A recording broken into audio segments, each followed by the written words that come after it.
Okay, so we've been talking about conceptualization, and we've talked about how sometimes in the social sciences, when we're trying to develop a concept that other people can agree upon or that is transparent, we use things that have already existed in past scholarship. Sometimes we need to generate our own definitions, our own conceptualizations, and we can use an inductive approach, or we can use what we're going to talk about today, a deductive approach to doing that. And so when I talk about a deductive approach, I'm really referencing the idea of using necessary and sufficient conditions. And this is something that has a long history going back all the way to the ancient Greeks and Aristotle of building our definitions, typically for like animals, out of properties of those creatures that we're observing. And we're looking for things that are necessary, that are possessed by all examples of a concept. Every single animal has this particular property or characteristic about it in this group. Doesn't mean that they only have that property or characteristic. It just means that within this group, they all share that, right? So I could look at having beaks as a property of birds. Certainly all birds have beaks, but so do turtles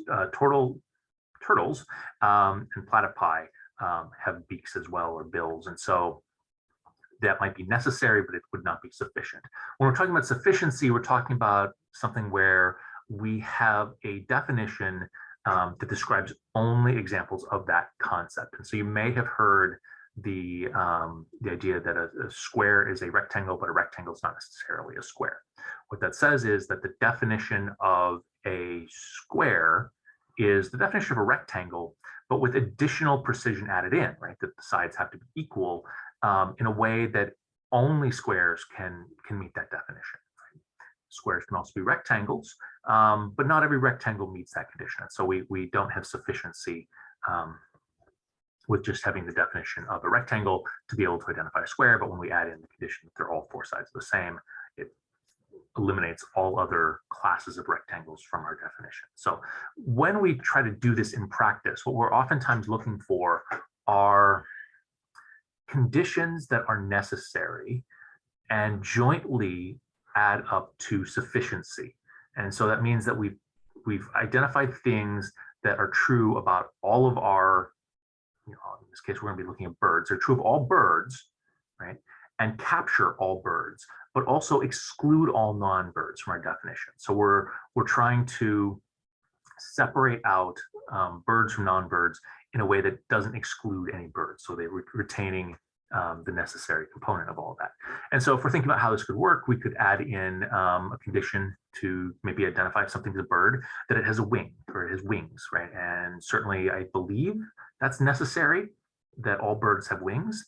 I believe that's a true statement. I'm not, I'm mostly sure it's a true statement, but I certainly know that it's not sufficient because there are other things out there that have wings that are not birds. So airplanes and bats and pterodactyls and dragons, all are things that have wings, but I think are typically not classified as birds. And so that would be an insufficient definition. It doesn't mean that we can't use it. It just means that we're going to need to use it in conjunction with something else.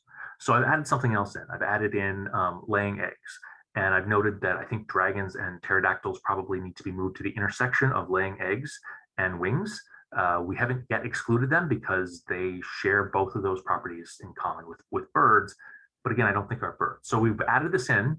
There are other things that lay eggs that are not birds, but all birds do lay eggs. So necessary, but not sufficient. And together they're not jointly sufficient because we still have to deal with dragons and pterodactyls. Okay, so now I've added in a third condition of currently living organisms. And so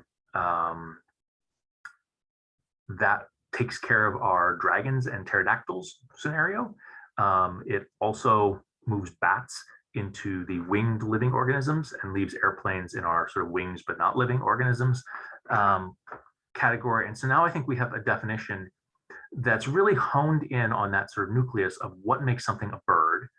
And we can separate out from that everything that's not a bird, right? So we know that if it lays eggs, if it has wings, and if it is currently living, it is a bird. And I think that's a workable definition, although I haven't really seriously considered insects and how they would fit, but you get the basic idea. Now, when we're applying this in the social sciences, oftentimes we do something that looks a little bit more like this. And so this is think John Gehring's sort of conceptualization model of sort of 3 steps. And so you start with your concept, and then you sort of identify what are the properties that you think go into that concept. We can talk about the and versus or operators, the sort of star, the multiplication symbol versus the plus symbol. And we'll talk about that a little bit later.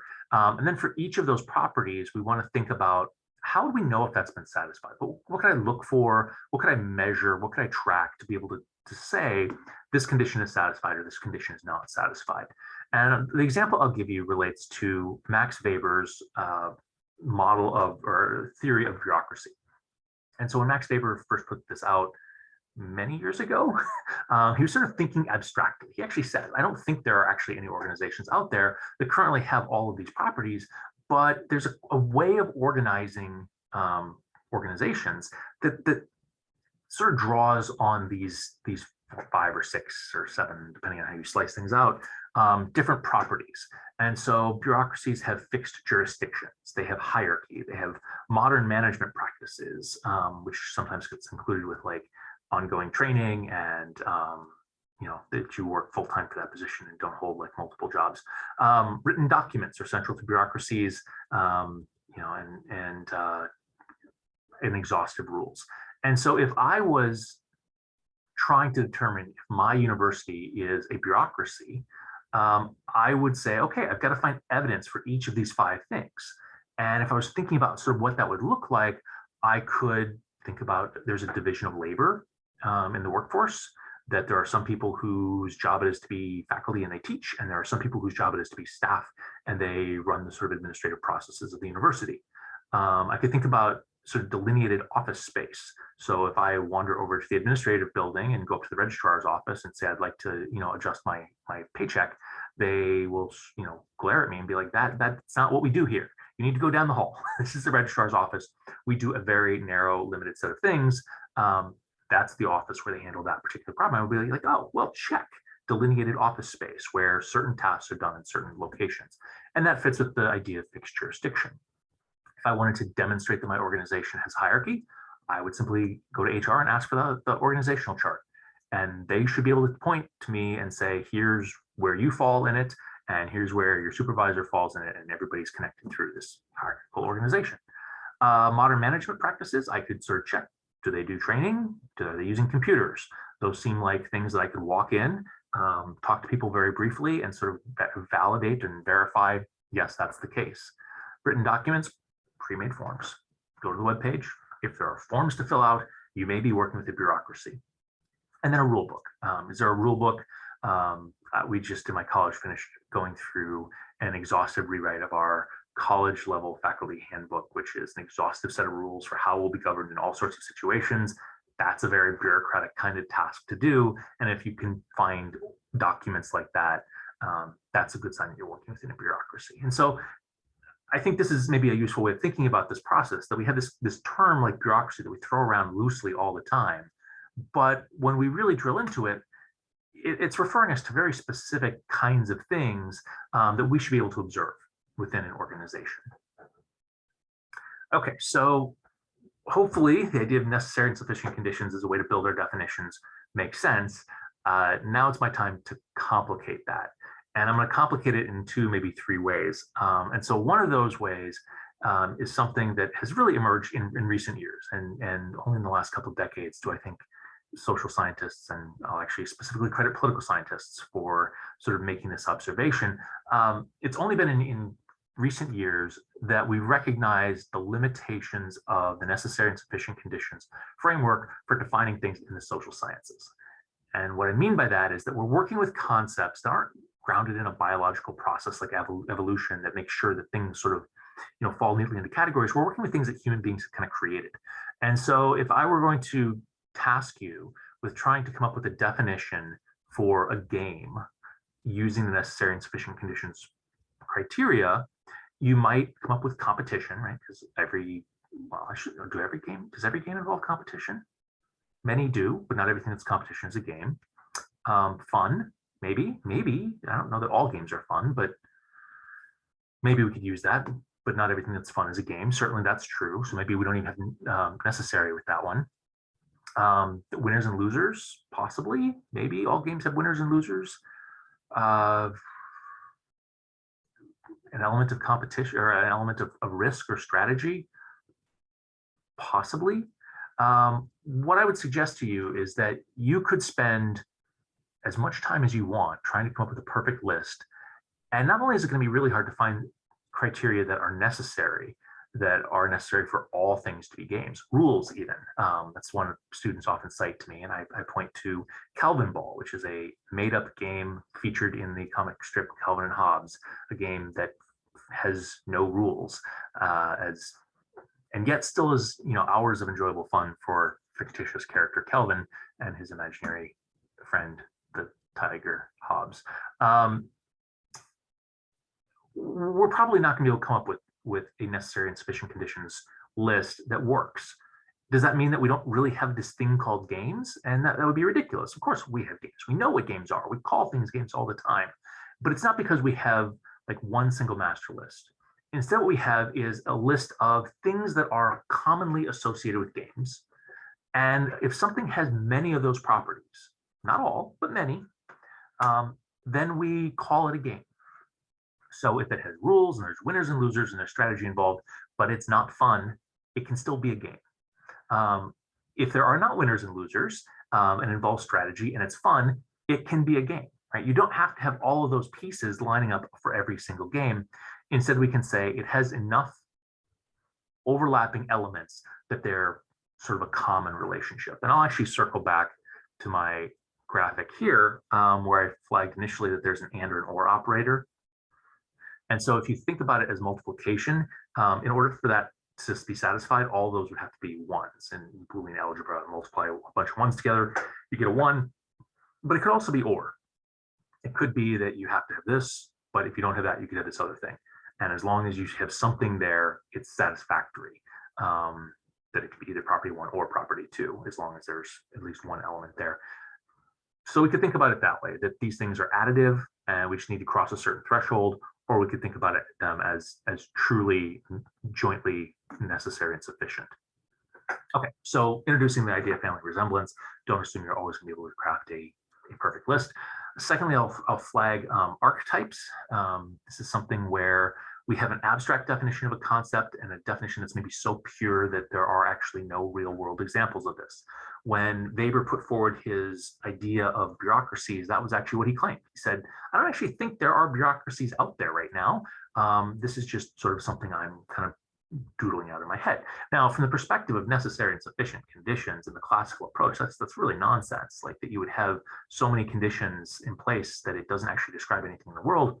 But maybe we can think about it as family resemblance. Maybe what Weber was saying without like thinking through the process is if you get 4 of these 5 things, that's enough to be a bureaucracy. And if you have 3, maybe it could be that there's sort of a grayer element in that. We could also think about it as sort of a Platonic sort of philosophical idea that there are these ideal abstractions out there somewhere in the ether, and that we're accessing those idealized abstractions when we try to create things in the physical world.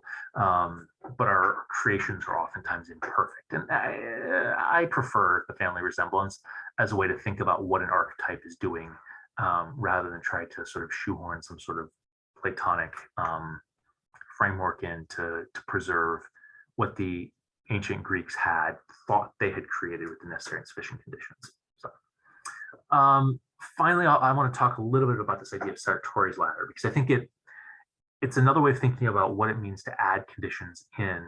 And so I'll just begin with our definition of democracy, which oftentimes is understood as having civil rights and civil liberties, and also having sort of some form of representative democracy. And then if you have those things, then you're a democracy, as we talk about it today. But we could look at that and say, well, there are countries that have civil rights and civil liberties, sort of, and have, elections for representatives, sort of, but something about them is not really quite right. And maybe we identify it and we say, yeah, they have that, but they don't have the rule of law. And so maybe Russia would be an example of this. Back when Russia was first transitioning from the Soviet Union, they had something that looked like representative democracy. They had something that looked like civil rights and civil liberties, but the entire judicial establishment was sort of rooted in sort of the Soviet era thinking of the job of a judge is not to look at what the law says, but to ask the question, does my ruling further the revolution? And if you felt that something was unjust or didn't make sense from the perspective of the revolution, it didn't matter what the law said. You did that. You overturned the law in the name of the revolution.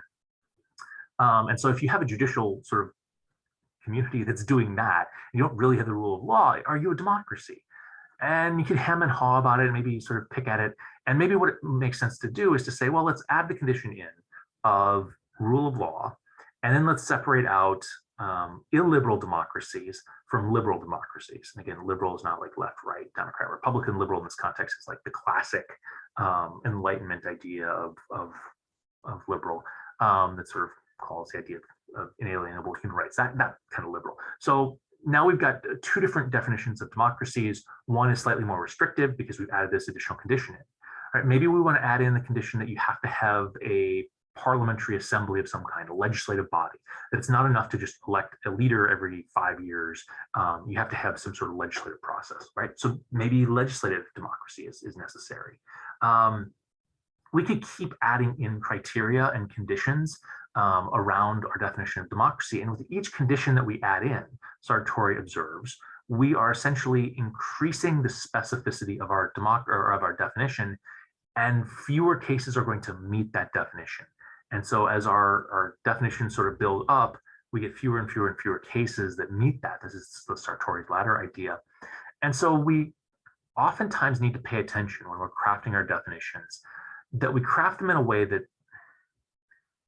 is broad enough to be useful, that allows us to say something about the world, but is restricting out cases that maybe don't really fit.